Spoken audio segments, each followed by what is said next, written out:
The polytheist religions have promoted their rituals in a sophisticated way over a period of time so that now we accept and even celebrate along with them.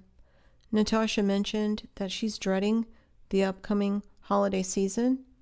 I think she was referring to Halloween, and I'm there with her. I don't know if you've noticed, but the stores around here have had Halloween propaganda out for a month already, where I live. Apparently, there's now an entire season called Hallowmas. It starts with All Saints' Eve on October 31st, then All Saints' Day on November 1st, then All Souls' Day on November 2nd. These 3 days are promoted as a time to remember the dead. So it starts with All Saints' Eve on Halloween on October 31st. This is the procession of ghouls that takes place on Halloween, and this is at St. John the Divine in New York. It's an Anglican Druidic church. This celebration occurs at this time in the fall because this is when the pagans believe that the portals are open and the veil between the living and the dead are thinned during the autumn equinox. One example from Greek history and mythology is Persephone's abduction by Hades and her subsequent return to the underworld, tied to the ancient Greek observance of the autumn equinox. The associated festival in Greece was Thesmophoria, with rituals and secret rites in late autumn. Then it became Samhain in Celtic Druidic history, in Wales, Ireland, Scotland, and England, a time when ancient burial mounds were open, which were seen as portals to the other world.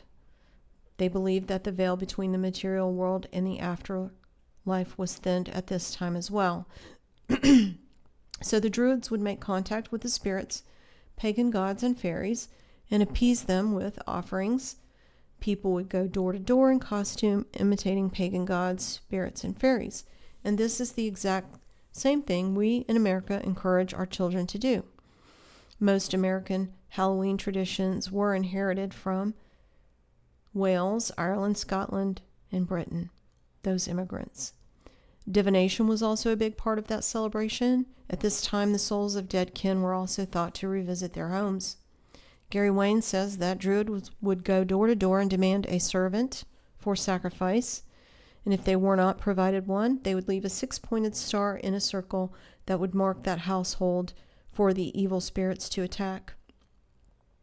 In Spain, priests tolled their church bells in order to allow their congregants to remember the dead on All Hallows Eve.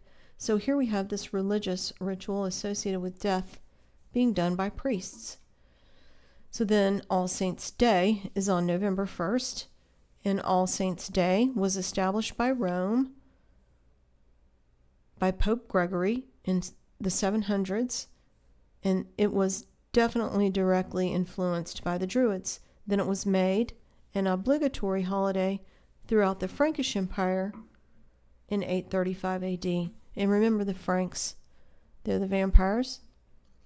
So is this connected to the Greek celebration? Well, the Versailles Garden has this statue marking the abduction of Persephone. The sculpture illustrates Hades, god of the underworld, who falls in love with the nymph Persephone and carries her off to the underworld. And the sculpture captures this moment of forceful abduction. And Versailles was built by Louis XIII, the king from the Frankish House of Bourbon. Then you have All Souls' Day, which is November 2nd. All Souls' Day was made official by the Romans in 1000 AD as a day to pray for the dead. But as we just saw, this was also adopted from the Druids. So Samhain, All Saints, and All Souls influenced each other and the modern Halloween. But All Souls is an esoteric teaching of the polytheist elite about the soul being recycled to earth through the moon instead of ascending to heaven.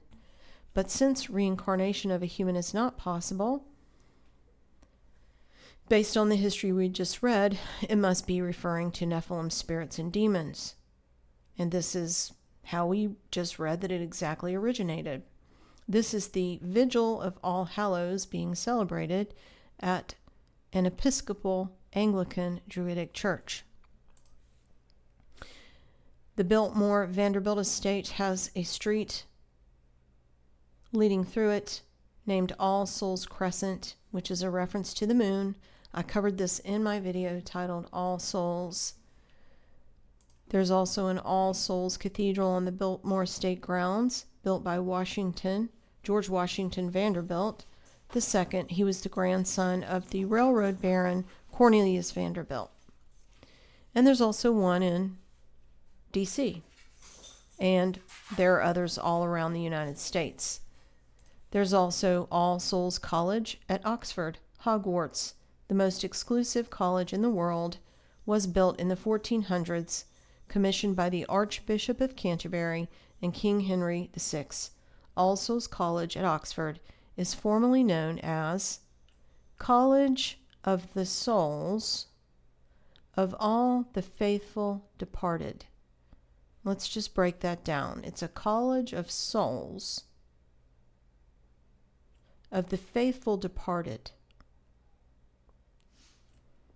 It's a demon college, and if you doubt that, then consider that the All Souls trilogy of books is what the series A Discovery of Witches was adapted from, and that show was produced with the support of the Welsh government. Thanks for listening.